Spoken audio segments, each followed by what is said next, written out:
yo creo que hay un consenso prácticamente total que estamos ante una guerra civil. ¿Guillermo de Orange hace la rebelión para separarse del imperio o para que se fulminen al duque de Alba? Y es muy gracioso el duque de Alba porque pone, en un momento, el cabrón de todos estos es Damant. Y empieza a nombrar Felipe II un montón de conserjes en todos los sitios reales que son flamencos. Esto va a sonar muy fuerte y seguro que mucha gente no está de acuerdo y está de acuerdo, el dinero no era lo más importante. Esto lo quiero dejar muy claro. Durante muchos años y siglos se ha tratado como una guerra entre España y Bélgica o España y Holanda. No, el rey de España actual es el gran maestre de la Orden del Toisón de Oro, por ejemplo, Felipe VI. Eso es lo que debemos pensar sobre Carlos V. No era una persona local, con espíritu local. Claro, y eso se ve viajando por la zona, ¿no? Hablabas de esos territorios que había en Francia, si vas a Lille también te encuentras legado hispánico, podríamos decir, ¿no? Que hace poco ha cambiado a Países Bajos y que a la gente, pero si esto era Holanda, bueno, es como si a España actual le llamamos Castilla. La mejor entrevista sobre lo que realmente ocurrió en los Países Bajos españoles. ¿Qué era realmente Flandes?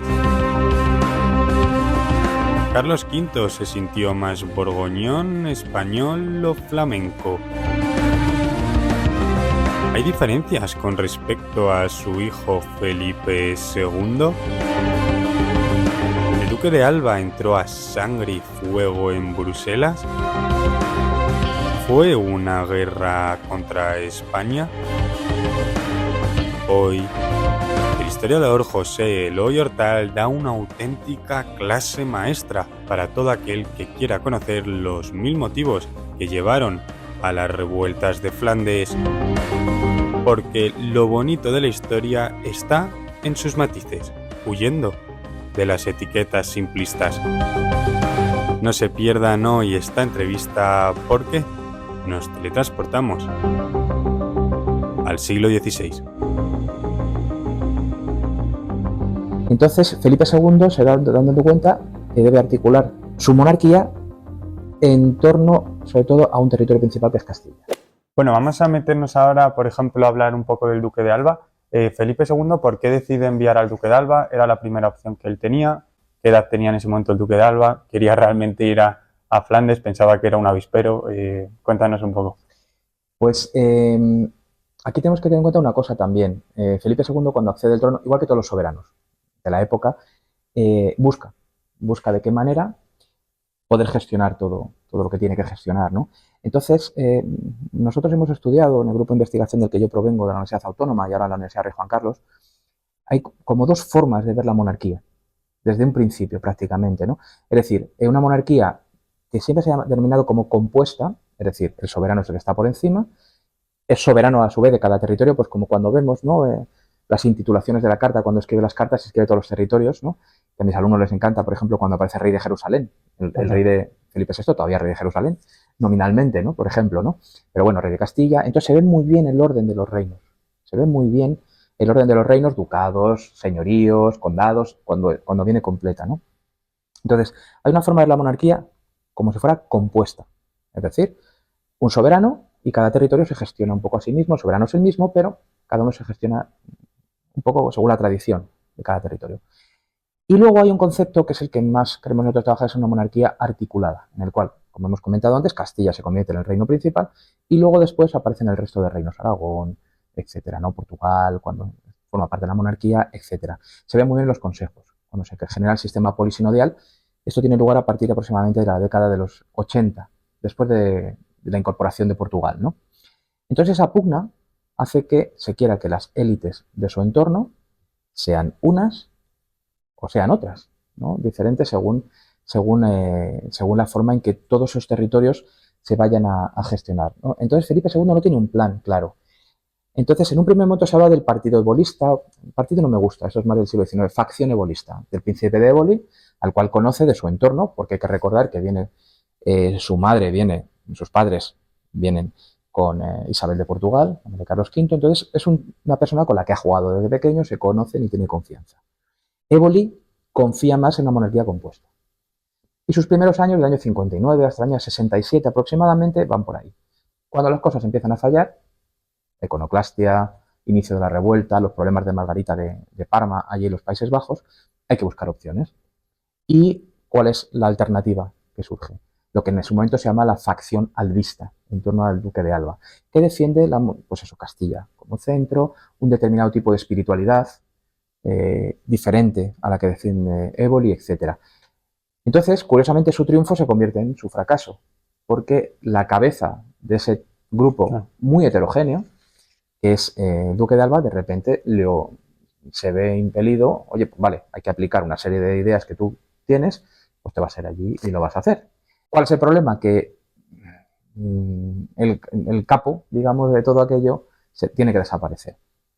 Y el cardenal Espinosa, que es un letrado, el duque de Alba es uno de los grandes nobles de Castilla, el gran noble de Castilla, digamos, la familia, y un letrado, el cardenal Espinosa, es quien toma el relevo. Entonces, su facción cortesana, digamos que va acompasado. Él se va allí, es un triunfo de sus ideas, pero al mismo tiempo, al irse allí, pierde la oportunidad de tener influencia en Madrid, en la corte, y digamos que las ideas van cambiando. En el momento, sobre todo al principio, se consigue una serie de éxitos militares, intenta implementar una serie de ideas como las que hemos comentado, de la alcabala, como las que hemos comentado también de las órdenes incluso, y otras tantas más. Pero cuando ya empieza esa segunda oleada de Orange y compañía, ya el problema es que en la corte de Madrid el viento va cambiando, ¿no? Ya no va a tener tanta importancia en su facción, sino la contraria. Y eso es lo que hace que él, digamos, vaya perdiendo esa influencia y a la hora de aplicar sus ideas. ¿Por eso quizás recibió menos pagas o menos dinero? ¿O es que realmente no había dinero en ese momento para financiar a las tropas? Esto va a sonar muy fuerte y seguro que mucha gente no está de acuerdo y está de acuerdo. El dinero no era lo más importante en aquel momento. Es decir, el propio duque de Alba, él mismo, era capaz de conseguir una cantidad de dinero ingente para todo. No digamos Felipe II. Es decir, no es que le dejaran de llevar dinero, sino que lo importante es el fundamento. O sea, ¿para qué se utiliza el dinero? ¿Para qué sirve? Voy a poner un ejemplo. Cuando él empieza a flojear me refiero a esa segunda oleada, a tener menos apoyos en Madrid, se manda a alguien que va a ser su sucesor, el duque de Medinaceli, que es muy divertido porque allí en los Países Bajos los enemigos de Alba le van a llamar Medicina Coeli, la medicina del cielo. Anda. Cambian el nombre y le llaman así, ¿no? El duque de Medinaceli. ¿Qué es lo que sucede? ¿Cuál es el problema? Que cuando llega a los Países Bajos el duque de Medinaceli, de primeras y sin haber tomado el relevo de Alba, siempre pasaba un tiempo de unos meses, ¿no? Intentaban para ponerse al día y luego salir, volver a Madrid o lo que fuera, ¿no? El duque de Alba, por supuesto, estaba deseando volver, pero lo que no quería es que se deshiciera todo lo que le había hecho, ¿no? Allí. Automáticamente Medinaceli se pone del lado de los enemigos de Alba. Es decir, eso lo estudié muy bien en mi tesis, dentro de la corte de Bruselas había un grupo, es decir, no estoy hablando de los rebeldes, estoy hablando dentro de la corte de Bruselas hay un grupo contrario a las ideas de Alba y que tiene contacto en Madrid, con Éboli y compañía, ¿no? Eso estoy muy bien, una investigadora holandesa llamada Lisbeth Heifers. Bueno, pues, y luego tiene un apoyo. Entonces, Medinaceli directamente se fue con lo contrario. ¿Qué es lo que sucede? Que quedó desautorizado. De cara al rey, tú no puedes hacer eso. No te puedes poner en contra del gobernador sin haber tomado el relevo. ¿Cómo se da cuenta Felipe? Porque yo me estoy leyendo ahora la correspondencia que tiene el duque de Medinaceli con Felipe, no habré llegado a esta parte. ¿Cómo se puede dar cuenta Felipe II que esto está ocurriendo? Imagino que en las cartas él no se lo está diciendo. ¿O le está hablando mal del duque de Alba? ¿O cómo se da cuenta él? Bueno, hago este pequeño inciso para darles las gracias a todos aquellos miembros que son del canal por vía Patreon o en esa nueva forma que he abierto también en el canal de YouTube para todo aquel miembro que quiera apoyar estas investigaciones que llevo a cabo en Trincheras Ocultas. Muchas gracias a Mar Azul porque ha sido la nueva suscriptora de pago del canal por YouTube y a todos los que están en Patreon. Anunciarles que esta semana voy a sortear los libros de Jorge Luis García, Presidio, y también un libro que trajimos por el canal, El origen de la masonería, de Fernando Gil. También serán sorteados entre estos miembros de Patreon, así que animo a todos ustedes a que lo hagan. Quiero aprovechar también para darle las gracias a Eloy Hortal, ya que estoy haciendo aquí la investigación justo sobre este tema que estamos tratando en la entrevista y para mí fue una auténtica oportunidad tratar con él y la verdad que es una auténtica inspiración para seguir con esa correspondencia, por ejemplo, del Duque de Alba que se encuentra aquí en Bruselas, del Cardenal Gran Vela y todo lo relacionado con los Países Bajos españoles.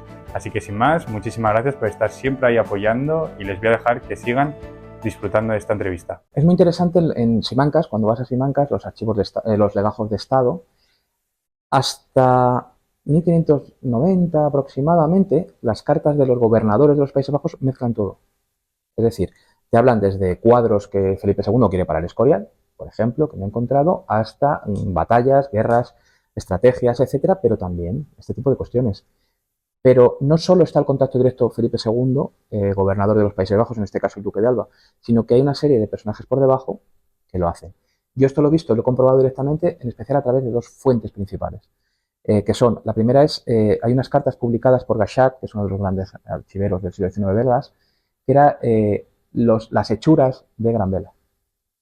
Gran Vela va a generar una red de secretarios tremenda en los Países Bajos que llega hasta finales del XVI, directamente, ¿no?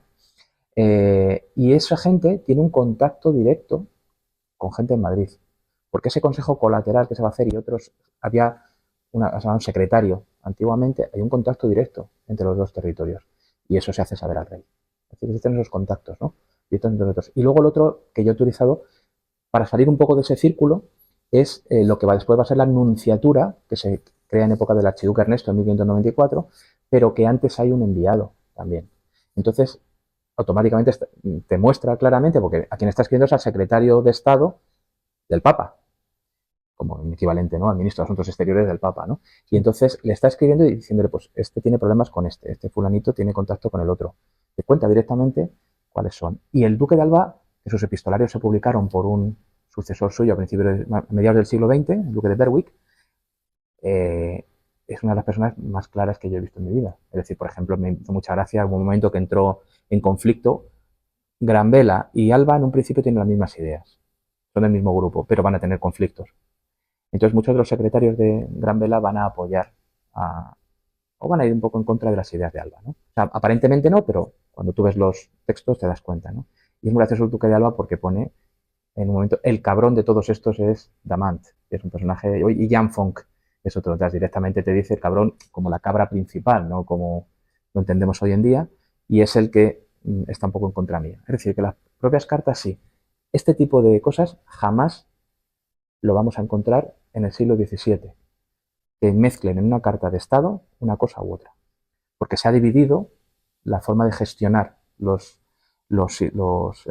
asuntos, ¿no? Por un lado va a ir el gobierno, el gubernaculum, y la jurisdicción va a ir por otro. Los secretarios en el XVII tienen mucho menos poder que en el XVI. Entonces ya el archiduque Alberto, cuando es gobernador, y luego después cardenal infante, etcétera, no tienen un trato directo con el rey contándole de esta manera. Se va a llevar a través de otro tipo de sitios. Pero las cartas de la segunda mitad del XVI, para eso son fantásticas.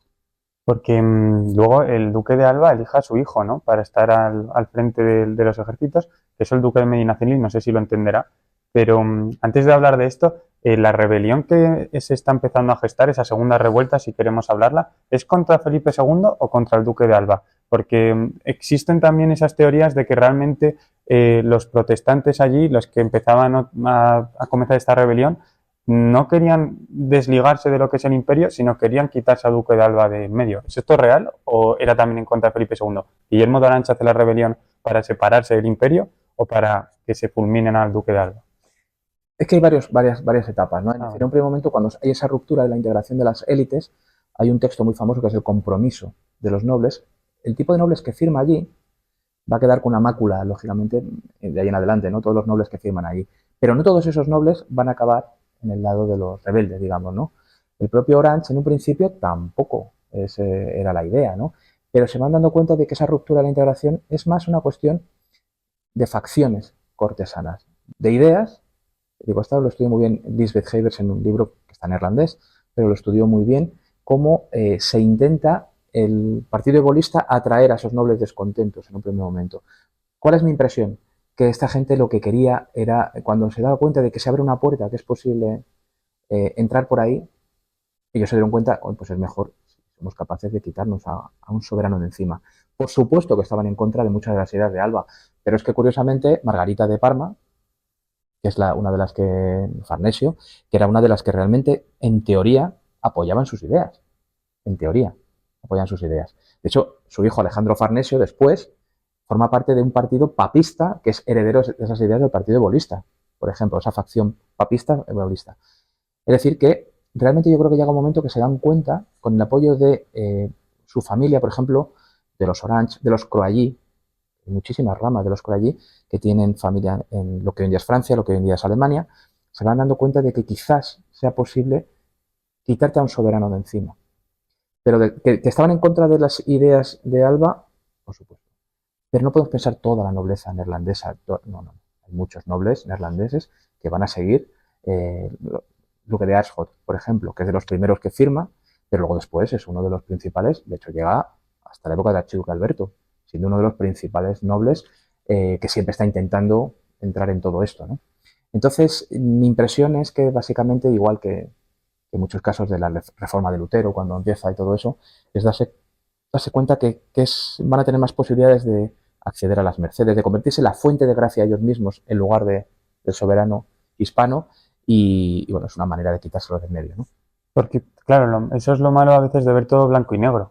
Estamos viendo contigo un montón de matices, que yo creo que es lo bonito muchas veces al hablar de esta parte de la historia, cuando te metes realmente en lo que sucedió en esta guerra, que no sé a ti cómo te gusta llamarla, guerra de Flandes, guerra de los 80 años, guerra civil, o cómo te gusta a ti llamarla. Eso es un avispero muy grande que todavía entre ellos mismos son. Sí que es verdad que en los últimos años el concepto principal que ellos utilizan es guerra civil. Ellos mismos, investigadores en Bélgica, en Holanda, investigadores me refiero que no parten de un punto de vista nacional, sino de con las nuevas metodologías que estamos trabajando. Ya desde luego ellos mismos, además tienen razón, alguna vez me lo dijeron y dice, es que no utilizar revoltosos ya indica pues una visión tuya nacional sobre determinadas cuestiones, ¿no? Sí. Entonces, en un principio, ya se habla de varias fases, es una guerra civil, o parece que es una guerra civil entre ellos mismos, ¿no? Es territorios muy heterogéneos y llega un momento que se desintegran, la manera de integrarse, y buscan la manera pues, de tener otra forma de poder hacerlo. Pero luego hay etapas posteriores. Ellos lo siguen llamando la Tactische Orlog, ¿no? La guerra de los 80 años, o de 1568 a 1748, pero claro, hay muchísimas fases. Pero esta época que estamos hablando, desde luego, yo creo que hay un consenso prácticamente total que estamos hablando de una guerra civil.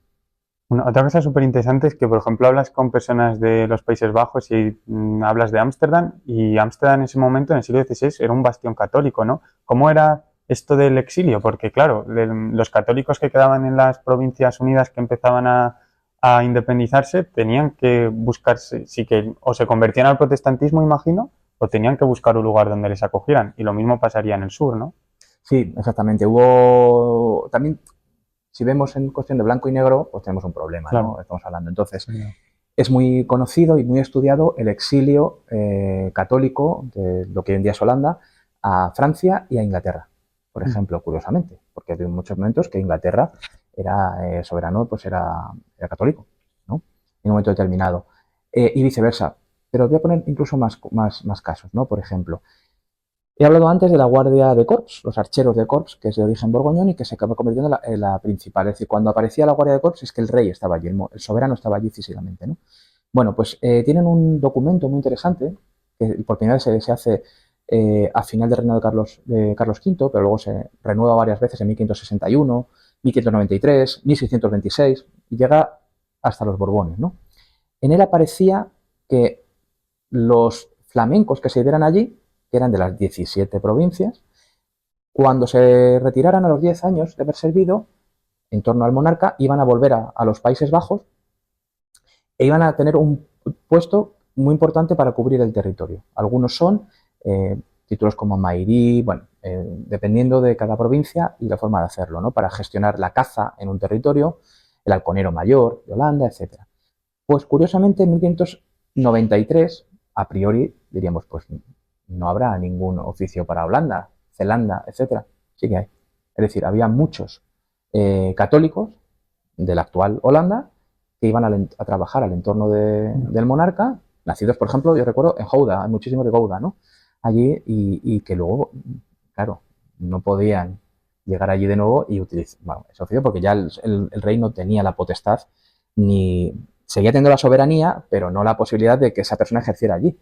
Pero ellos, digamos, no exilio, eran no en exilio, pero estaba trabajando para el monarca en Madrid y luego después tenían el territorio.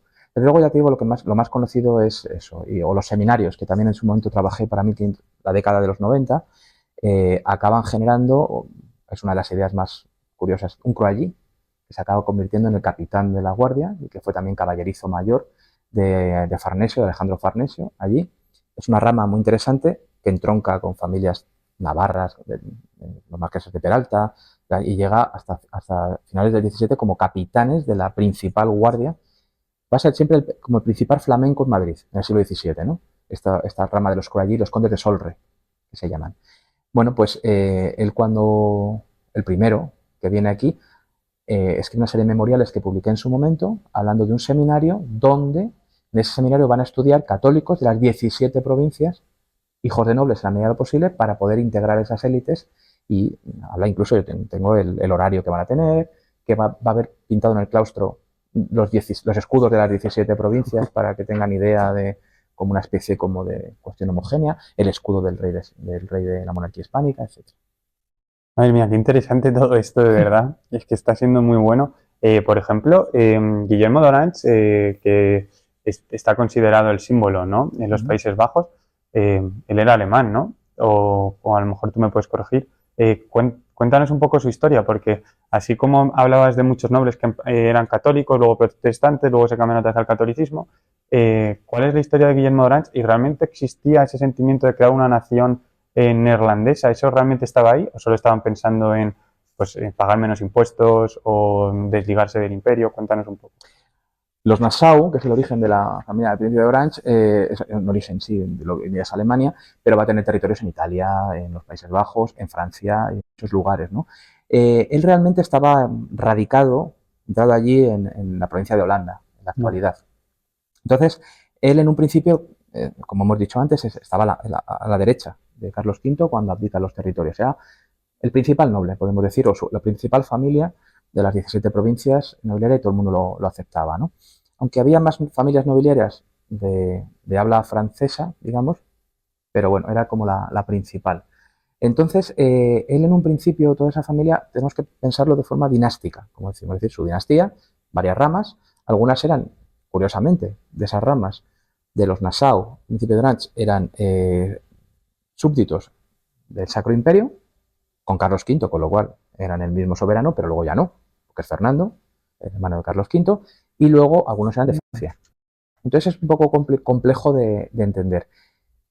¿Cuál es la desventaja o ventaja de los nacionalismos? Que se inventa la historia, básicamente, es decir, que se la inventen, entiéndeme. Dentro de tu pasado eliges qué cosas te interesan y le das un sesgo y tiras por ahí, ¿no? Entonces, los bátavos, digamos que es como la idea, ¿no? Se habla de los bátavos en su momento, los romanos conquistan, etcétera, la idea de Batavia.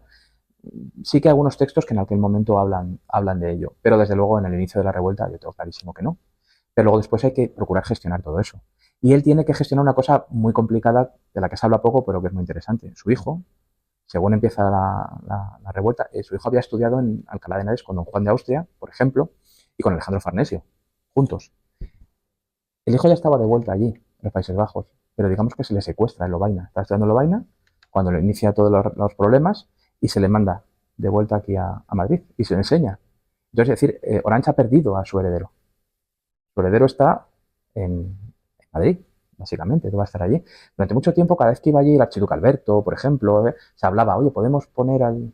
¿no? Porque era como una manera de contraponer soberanías, ¿no?, al enemigo y tal. Nunca se llegó a hacer. Tengo la sensación de que no era tan inteligente como el padre, el hijo, ¿no? Es por lo que ellos suelen decir, ¿no? Entonces, bueno, pues tenía un problema allí. Entonces él se da cuenta de que generar una dinastía, una cuestión de ese tipo es complicado. Y lo que van a utilizar es el concepto de Stadtholder. Stat es tierra, holder, poseedor de tierra, ¿no?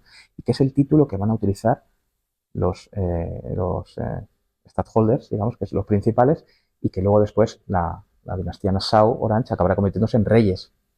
Entonces, la república para ellos, como después habla, Republic, es una opción política porque en realidad era complicado generar una dinastía nueva soberana.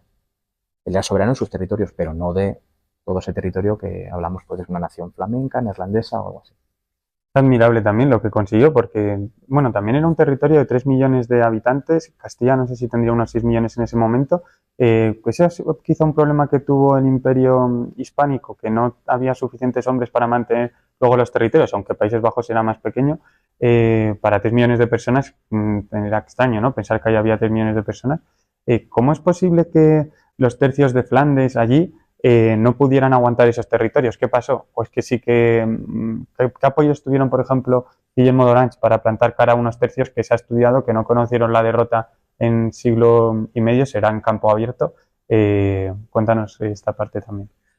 Ahí básicamente yo creo que es el problema que llamamos de la integración de las élites. Ninguna potencia nunca en la historia ha conseguido dominar un territorio por un periodo largo si no es capaz de tener conexiones en ese territorio. Es decir, que la gente, esos eslabones intermedios o más bajos que controlan el territorio, no sé, a nivel local, municipal, de abadías, como hemos dicho, etcétera, de obispados, es imposible. Entonces, en una batalla, lógicamente, sí que es verdad que una serie de avances militares es la época que siempre se habla de esa revolución militar, finales del 17, principios del 17, el famoso camino español, etcétera. Pero el camino español no hubiera sido necesario si no hubiera habido revuelta, digamos, en este país. Luego ya después aquello se internacionaliza mucho más. Es decir, en un principio Inglaterra no es enemiga. La monarquía hispánica, hay una reina católica, por ejemplo, que luego después cambiaría en Isabel, ¿no? Es una reina protestante, e Isabel se da cuenta de que para que su reino, Isabel, ¿no? Primera de Inglaterra, para que su reino sea realmente importante es necesario como pelearse con el matón del barrio, digamos, ¿no? Con el más poderoso y más potente, que evidentemente era la monarquía hispánica, ¿no? En la década de los 60, 70, ¿no? Entonces ya eso va cambiando y va girando. Entonces ya el tener que dedicar atención a otro enemigo ya es complicado. Tenemos lo de Francia, también. En 1559 sabemos que en esa celebración de Cateau-Cambrésis, en un torneo, el último que casi se celebra, ¿no? Pues Enrique II muere peleándose con Montgomery, que era capitán de su guardia, ¿no? Pues se rompe la lanza directamente y le atraviesa y le mata. Y comienza, no hay heredero, adulto, y bueno, empieza una serie de problemas que duran mucho tiempo. Entonces Felipe II llega un momento que ve la posibilidad real de que Francia se acabe casi incorporando a la monarquía hispánica, utilizando a su hija Isabel Clara Eugenia, Bretaña, bueno, esto es mucho más complejo, ¿no? Pero es decir, que esto se va internacionalizando. Inglaterra desde 1570, 71, 72, 73, todos esos años, sobre todo cuando está Don Juan de Austria, 1576 a 78 como gobernador de los Países Bajos, el papado de forma constante está intentando que Felipe II invada Inglaterra o ataque o consiga poner allí como heredero a Don Juan.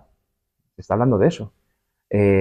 Y de repente, cuando Felipe II dice, pues sí, venga, vamos a ir a por ello. A partir de 1584, 85, 86 empieza a hablar Alejandro Farnesio, llevar los tercios allí, colocar a Isabel Clara Eugenia casada en un principio con el archiduque Ernesto como gobernadora vamos, como reina, básicamente, de Inglaterra, etcétera, etcétera, etcétera. Lo de la Pax Hispánica. Hay mucha discusión, mucho debate, durante un tiempo ha habido, siempre se ha hablado de la Pax Hispánica, es decir, como Felipe III decide que para mantener hay los conceptos de reputación y conservación, es decir, para conservar los territorios es necesario esas paces. Pero el director de tesis en su momento, Martínez Millán, defiende una Pax romana, desde Roma, donde se genera una facción cortesana, una facción política en la monarquía hispánica, en la corte de la monarquía hispánica, que es la que triunfa con Felipe III. Todos conocemos al duque de Lerma, pero está Isabel Clara Eugenia. Isabel Clara Eugenia va a ser la soberana de los Países Bajos. 1598, casada con el archiduque Alberto, sobrino de Felipe II, y van allí. Entonces, que siempre me ha llamado mucho la atención esa pareja, desde hace muchos años, porque él era más castellanista que el propio Felipe II, y ella, sin embargo, no. Ella, sin embargo, se ve por sus cartas, por el tipo de espiritualidad que potencia a través de la fundación de conventos reales, por ejemplo, el monasterio de Tervuren, allí que todavía que queda restos donde está el museo en Bélgica de la colonización. Es un museo interesantísimo, como ha cambiado del discurso anterior, que era poco menos que colonial todavía, a lo que es ahora, ¿no? A intentar explicarlo de otra manera. Y luego se genera una serie de redes que llegan a los propios Países Bajos también para apoyar, sí, nosotros somos la gran monarquía, la monarquía hispánica, pero tenemos que actuar según los designios, digamos, de Roma, no al revés. Y eso es un cambio fundamental. Estamos ahora mismo en el Escorial y la conexión entre el Escorial y Bruselas con el monasterio tuvo que ser también, Felipe II, ¿no? En la correspondencia imagino que todo esto lo despacharía aquí, en el monasterio. A mí siempre me encantó, ahora vamos al Escorial, pero me gustaría hablar un momentito de Balsaín. Sí, claro. Que siempre se ha hablado como del edificio más flamenco, el Palacio Real más flamenco. Yo ahora estoy trabajando sobre los sitios reales y cómo gestionaban el territorio y todo. Entonces siempre me llamó la atención dos cuestiones básicas para los Países Bajos, y la época que hemos hablado, ¿no?, de Alba, que tuvieron lugar en el Palacio del Bosque, como está en su momento, Balsaín hoy en día, que es una ruina, es una desgracia que esté como está. Puede ser un palacio magnífico, ¿no? Allí se firman las cartas del Bosque, que son las que Felipe II manda al duque de Alba a los Países Bajos. Se firman allí. El territorio más flamenco, curiosamente, el palacio más flamenco con sus tejados de pizarra, etcétera, etcétera. Y la segunda cuestión importante es que allí se bautiza Isabel Clara Eugenia. Isabel Clara Eugenia se ha convertido en soberana y gobernadora de los Países Bajos. Fíjate, desde el año 33 murió, 35 años, ella fue básica en los Países Bajos, ¿no? Es un territorio importante. Y a raíz de eso me di cuenta de una cuestión que vinculo aquí al Escorial. Hemos hablado de una ruptura de la integración de las élites, pero no quiere decir que Felipe II despreciara lo flamenco o lo de los Países Bajos. Y me di cuenta hace poco porque el puesto que tiene actualmente mi mujer trabajando en el monasterio escolar es el de conserje. Cuando tú en español dices conserje, piensas en pues, alguien que está en la entrada, que da los folios, que recoge las mesas, pero sin embargo, una de las últimas publicaciones que he hecho sobre los conserjes de esos lugares, ¿no? La palabra castellana es casero. Y casero, en realidad, es básicamente el que tiene las llaves. Cuando no está el rey allí, es el que tiene las llaves y un poco de mantenimiento, ¿no? Que no se caiga todo y que cuando venga la corte, a Aranjuez, al Pardo, al Escorial, etcétera, pues que estén las cosas en condiciones. Y de repente, en los años 60, cuando la corte se coloca en Madrid, aparece el concepto de conserje, concierge. Qué curioso que esa palabra se dice igual en francés que en neerlandés. Es una cuestión que proviene de Borgoña, de nuevo, de 17 provincias. Y empieza a nombrar Felipe II un montón de conserjes en todos los sitios reales que son flamencos. El primero que me llamó la atención fue el tesorero de María de Hungría. María de Hungría muere en Cigales, en un palacio que por desgracia casi no existe ya, en Valladolid en 1558, el mismo año que su hermano, ¿no? Roger Patier era su tesorero. Y de repente me encuentro que un par de años después es el conserje de Aranjuez. Aranjuez era la joya de la corona. Y luego después empiezan a aparecer una serie de personajes, muchos, a partir de los años 61, 62, en el Pardo, etcétera, que son conserjes y se les nombra conserjes con dos funciones, la misma que era la de casero, pero al mismo tiempo de implementar alguna cuestión científica en esos lugares. Balsaín, por ejemplo, ahí tienen que encargarse del reloj, que tiene que funcionar siempre a la hora, y de la capilla, que se abra de una manera determinada una puerta de acceso a la capilla. Eso, en principio, a priori no parece para un conserje, ¿no? O sea, no es darle cuerda al reloj, sino que es un científico que tiene que saber cómo funciona ese reloj. En Aranjuez se nombra después de Roger Patier, se nombra otro flamenco que se tiene que encargar de llevar una serie de vacas que produzcan un determinado tipo de manteca para venderla, lógicamente. El Pardo. En el Pardo, en principio, tiene también estas cuestiones relacionadas con la huerta, etcétera, pero luego después se acaba convirtiendo en alguien que va a tener más cuidado de las obras de arte que hay allí. Y en el Pardo, sobre todo en época de Felipe III, después del gran incendio, se pone una galería dinástica de retratos muy importante. ¿Qué sucede en el Escorial? Algo parecido. De repente, es decir, aparte, lo que pasa es que el Escorial se estaba haciendo en ese momento, ¿no? Empiezan las obras, como bien sabemos, en 1563, y de repente, entonces, la forma de gestionar determinadas cuestiones. El Escorial es un edificio único en muchas cosas, pero en lo relacionado con los sitios reales españoles hay que distinguir entre lo que es el palacio, que no va a tener ni alcaide, que es el título musulmán que se ponía a quien mandaba, delegado del rey, sino que no va a tener alcaide porque está, digamos, un poco por debajo, subordinado a los jerónimos, que son los que se encargan del monasterio.